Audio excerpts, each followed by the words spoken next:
Okay, today's question is for you, Marlene. How do you go about building characters? So I think when you're building a character in a story, the hardest part of it is that you really want these like little nichey unique things that the reader can fall in love with. So I tend to build a character backwards. I start out with their quirks and the weird stuff, and then I kind of go back to who they fundamentally are because those quirks sometimes help tell that story. So I tend to like build a character on a piece of paper and then start writing my book or my story with him in it and or her in it and start putting some of those quirks in that kind of help reveal who that person is in their soul. And I think that for me, that helps me kind of get deep into their brain before I really try to put them into the story that I'm writing. Do your characters often or always or sometimes come from real people that you already know or real experiences you've had, or are they completely fabricated?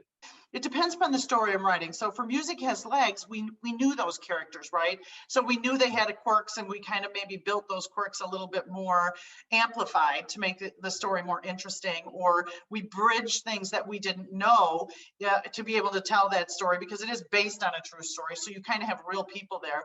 For some of the other stories that I've written, I've taken a compilation of people that I thought their personalities mixed together would really make a character, and I've kind of made it up, if you will. But almost always, the weird things that happen, the little quirks people have, I could tell you who I know that has a similar quirk or has a quirk like that, and I've just amplified it for my character.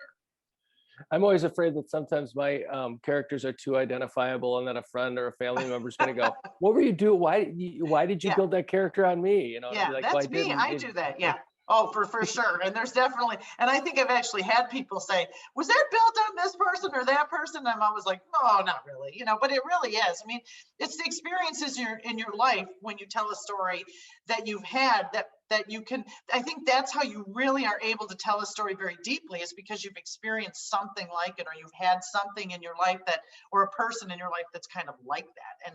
And then you're telling that story, and it's really easy to go deep into that character because you've had some real life experience with it. So when do you know when to stop developing a character? In other words, you could give somebody quirks and habits Right. and till the cows come home. So the character's really not finished until the book is done.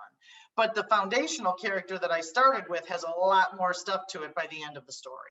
I thank you for your time and your expertise, Marlene, and thanks to all of you for watching. Catch us next time.